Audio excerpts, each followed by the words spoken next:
A black single father walked into his own hotel just before midnight. Brown hoodie, worn jeans, his 10-year-old daughter asleep on his shoulder. Her hands wrapped around a tiny teddy bear. He asked for a room. The front desk clerk looked at him, leaned forward, and said, "Sir, this isn't the kind of place anyone can just walk into." The lobby fell silent. A couple sitting near the fireplace looked up from their drinks. A businessman waiting for the elevator slowly lowered his phone. Even the security guard glanced over before looking away. The father didn't argue. He simply adjusted the little girl sleeping on his shoulder, smiled politely, and said, "I understand. I'd still like to book a room for the night." The clerk crossed his arms. "I'm afraid every room is reserved." The father glanced toward the wall behind him. A digital screen showed dozens of available suites. "I thought I saw vacancies." "Those aren't available to walk-ins," the clerk replied sharply. Another employee standing nearby chuckled under his breath. The little girl stirred in her sleep. "Dad," she whispered softly. He gently rubbed her back. "It's okay, sweetheart, go back to sleep." The clerk sighed dramatically. "Sir, maybe you'd be more comfortable somewhere else." The words hung in the air. The businessman frowned. He had checked in only 20 minutes earlier without a reservation. An elderly woman sitting nearby looked visibly uncomfortable. The father nodded again. "No problem." He slowly reached into the pocket of his hoodie. The clerk smirked.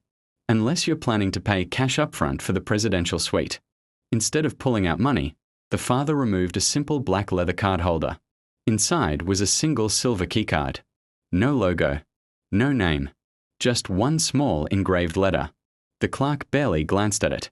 "We don't accept personal membership cards here." The father smiled. "It's not a membership card." He looked around the lobby as if quietly studying every detail. The dusty plants in the corners.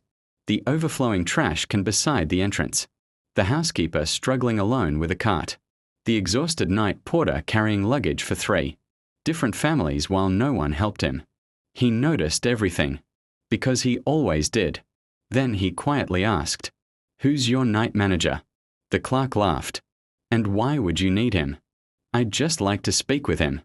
"I'm the one working the desk. If I say no, it's no." The father nodded once more. He wasn't angry. He wasn't embarrassed. He simply looked at his daughter sleeping peacefully against his shoulder and whispered. Looks like tonight turned into another lesson. The elderly woman couldn't stay quiet any longer. She stood up. "Young man," she said to the clerk, "I've been watching this entire conversation. You've been rude from the moment he walked in." The clerk forced a smile. We are simply protecting the standards of our hotel." The father looked at the woman. "Thank you," he said gently. "Please don't worry about it." She shook her head. No child should have to watch her father be treated like this. He smiled sadly.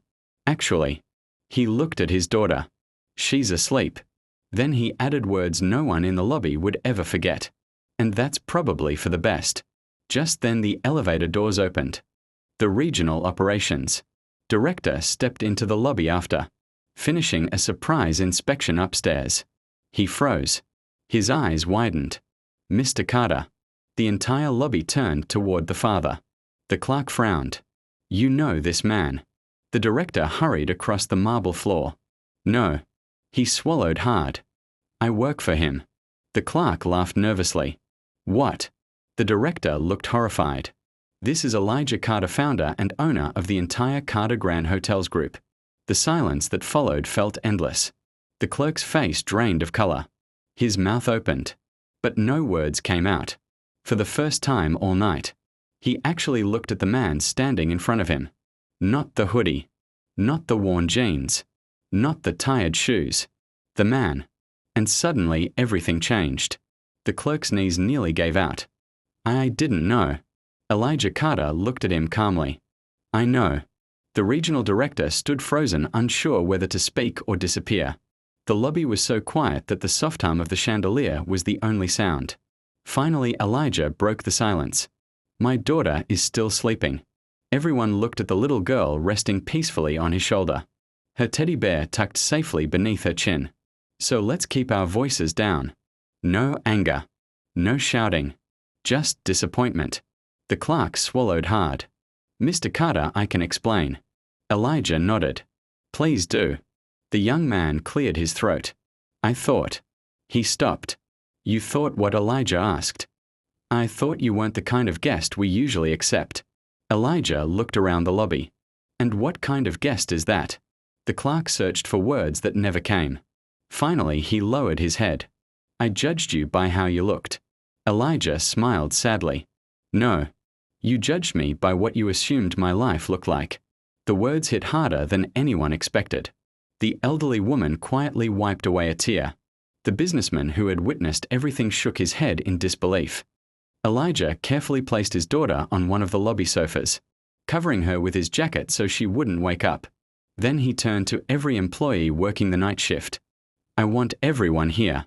Within minutes, the front desk staff, bell attendants, security guards, housekeepers, maintenance workers, and restaurant supervisor gathered in the lobby. Some looked confused. Others looked nervous. Elijah faced them. Most of you have never met me. I prefer it that way. I visit my hotels like this. He pointed to his faded hoodie and worn jeans. Because expensive suits don't reveal the truth. He slowly walked across the lobby. But ordinary clothes do. He stopped beside the housekeeper he had noticed earlier. How long have you been working tonight? She hesitated. Almost 14 hours, sir. He frowned. And no one offered to help you. She quietly shook her head. Elijah turned toward the night porter. You carried luggage for 3 families while 2 bell attendants stood talking. The 2 employees immediately looked at the floor. Then Elijah faced the elderly woman. When you stood up for me. He smiled warmly. Thank you. She smiled back. I wasn't standing up for an owner. I was standing up for a father. Elijah nodded. And that's exactly the point. He returned to the front desk. People don't arrive at hotels wearing their life stories. Some are celebrating. Some have just buried a loved one. Some have lost everything. And some. He looked at his sleeping daughter. Are simply trying to find a safe place for their child to sleep. You never know what someone is carrying. The lobby remained silent. Then Elijah asked the regional director one question. Do we have vacant rooms tonight? Yes, sir. How many? 43. Elijah looked at the clerk. So when you said we were fully booked? The clerk whispered. I lied. Elijah nodded once. I know. He turned to the director. According to company policy, what happens when an employee discriminates against a guest and knowingly refuses service while providing false information? The director answered quietly. Immediate termination. The clerk's eyes filled with tears. I'm sorry. I really am. Elijah looked at him for a long moment. I believe you're sorry. But you're sorry because you got caught. If another father walked through those doors tomorrow wearing the same clothes. He paused. Would you have treated him differently? The clerk couldn't answer. That silence answered everything. Elijah nodded to the regional director. Process the termination before sunrise. The clerk slowly removed his name badge and placed it on the counter. No one said a word. Then Elijah surprised everyone. Before he leaves, the clerk looked up. I want him to receive every dollar he's earned. No deductions. No excuses. And I want human resources to provide career counseling. The regional director blinked. Sir. Elijah replied. Losing a job is punishment enough. My goal isn't to destroy someone's future. It's to make sure they never make the same mistake again. Several employees lowered their heads in shame. Elijah then turned toward the housekeeper. Starting tomorrow, your overtime ends. We are hiring more staff.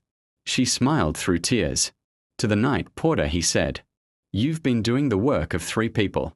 You're being promoted to guest services supervisor. The young man couldn't believe what he was hearing. Thank you, sir. Elijah smiled. Don't thank me. You earned it long before tonight. Then he looked at every employee gathered in the lobby. Remember this. The person wearing the oldest shoes may be your biggest customer. The quietest guest may be fighting the hardest battle. And the man in the hoodie. He glanced at his daughter still sleeping peacefully with her teddy bear. Might simply be a father making sure his little girl has a safe place to rest. He picked her up gently. The regional director handed him a master suite key. Elijah smiled. No. Tonight. He looked around the lobby one last time. I'll take a standard room. The director looked confused. But sir, the presidential suite is ready. Elijah smiled. If the standard room isn't good enough for me, it isn't good enough for any guest. As the elevator doors closed behind him, every employee stood in complete silence. Because they hadn't just witnessed an owner protect his company. They had witnessed a father remind everyone that dignity should never depend on appearance. If you enjoy stories like this, do well to subscribe to the channel and watch new videos every day.